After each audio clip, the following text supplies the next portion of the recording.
Hey folks, welcome back to the channel. If this is your first time here, I surely appreciate your support. Like I always say, I build these videos for like-minded folks just like you and I to help us all get there quicker, to the finish line quicker, but more proficiently, right? So, and safer. This time of the year, maybe we need to stress on the safety thing even more. Be safe out there, guys, and always make sure, like I said, it's best to do stuff with a team. But I'm just as guilty as that as anybody. You got to make hay while the sun shines, right? Sun's not much shining today, but we're out here working anyway. Today we are going to talk about buck beds. So, and why I don't talk about buck beds, right? Maybe that's the better slogan or better message to this video. Why do we not talk about buck beds as much? Welcome back to the channel. If you're a follower, and if this is your first time here, I surely appreciate you stopping in and your support.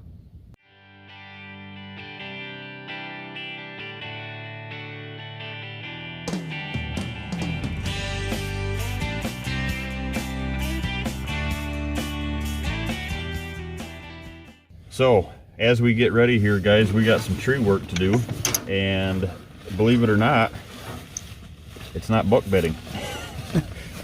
It's not. I'm not laughing at anybody. I'm laughing with you, right? And here's the point, guys, to this video. This time of the year, I get a lot of videos start coming in about habitat work, and that's why we are doing the Built by Whitetails segments and series.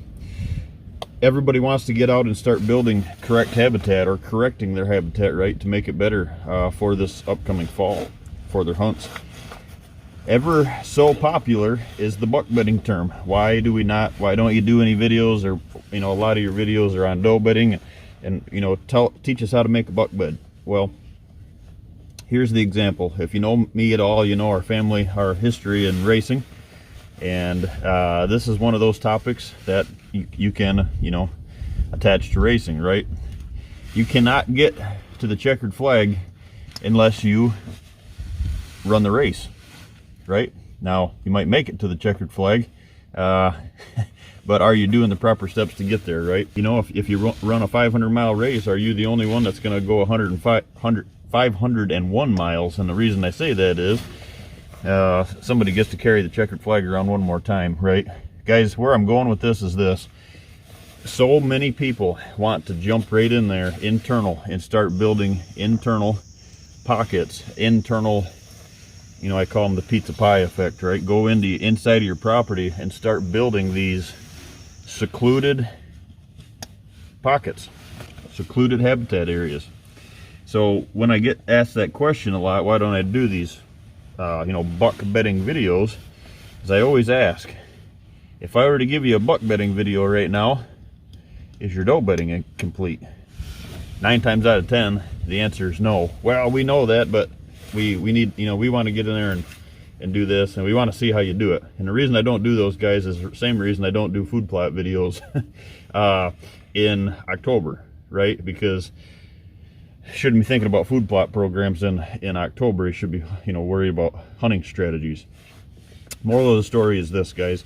Perfect example. Today, I'm like, this is like a 3-week process over, not all, every day over 3 weeks, but a month of days off that I've got, between clients and working on my own farm. So why in the world would I, fast forward you guys to tell you to go in and start building these secluded areas and not have your doe bedding done first?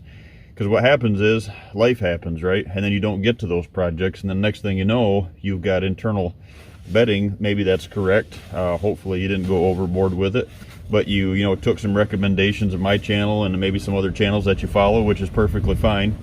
And you started, building these, you just started releasing the canopy. You started releasing the canopy in these areas to get that sunlight to the floor, right? And get those big mature trees out of these areas. Next thing you know, now all of a sudden we're crunched on time. We can't get back in the woods. Family, family trips. Summer happens. Kids are in sports. Next thing happens is our doe bedding isn't complete. Now what happens is the does saturate the interior of the farms because they take over those areas, because there isn't correct habitat within the first 100-yard rim or first 100 yards of your food plot, your food sources, right? So keep that in mind, guys. That's why I do what I do, and try to keep this in series with you. Now, yes, I'm going to touch on some buck bedding videos. No, it's not going to be today. I usually don't start, really doing that, guys, until I kind of feel comfortable that folks get the message that the reason that he's not telling us to do that is we, don't be going in there and doing those projects too soon. That's why, like I said, that's why we don't jump right out with doing a bunch of buck bedding videos. So they are coming. Hang in there with me, guys. We're gonna get geared up here, throw the helmet on, and grab the old steel chainsaws here and get wound up for this afternoon's cut. It's a little bit windy. I wish the wind would die down a little bit. Luckily it's blowing in the direction I need it. So safety, guys, this time of the year, I can't stress that enough. And find a saw that fits you and doesn't wear you out. And I've got a little smaller, it's little, but an MS-180 that I use a lot for my habitat work. It fits me well. It's 14-inch bar. It doesn't wear you out, and for a lot of the tree work I do. But on the other hand, I do have my MS-291 that I use for my larger stuff. So take that one to heart, guys. Start thinking about where you're at with in your habitat builds. Don't just go internal. Don't get anxious. Don't just dive into the inside of the property and make these habitat pockets, and whether they're a quarter acre, half acre, whatever it is that you were told that you need to build inside of this property, or you feel that you need to build, and just willy-nilly make this pizza pie effect is what I call it, right? This pizza pepperoni effect, if you will, right, all over your property. Nothing attaches. Before you know it, your does aren't housed, your movement past those locations aren't correct. Because I'm the guys that travels the country and does this for a living. I'm the guy that has to go to properties and tell you what you've done is a waste. We got to go down and clean it up now, because it doesn't fit.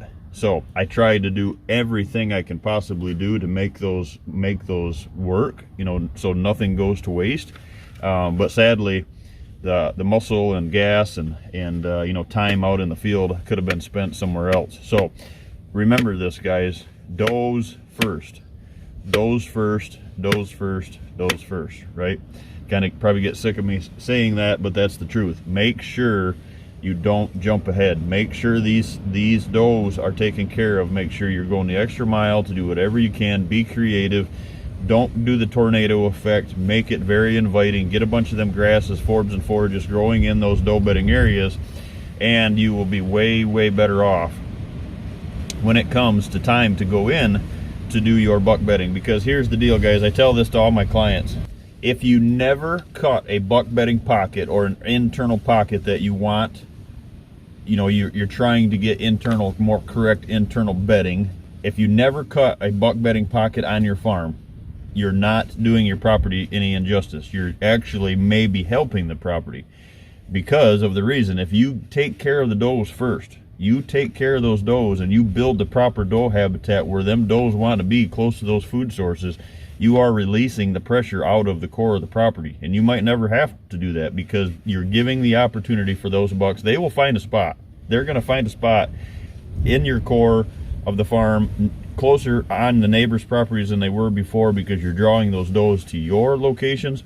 But if you just go in and you think you're making secluded bedding and your does aren't housed first, let's say, or taken care of first, the does are going to saturate 200, 300 yards into your property. Well, most folks, guys, don't have 200 or 300 yards or 200 or 300 yards to give up to have does saturate in their farm. It's just not there. It's larger properties, well, maybe you can get away with that. I still wouldn't do that, because you're taking a piece of the puzzle and you're just prolonging your death, pretty much is what you're doing. Because the further you promote those does away from the food sources, longer it takes to get there, the farther behind them the bucks are, right? And it just doesn't get you to the finish line, like I say at the beginning of these videos, more proficiently, right? So feel free to like and share this content, guys. Maybe it helps someone else out too. Remember, it's not all about you know, sprinting into the internal of the property, right? It's kind of that, sit back, pick away at it, get your does done first, do a tank or two a weekend, a tank or two of gas a day. Use the process, don't abuse the process, and it'll all come together in the end. Does first, then the bucks will follow. Thanks, guys.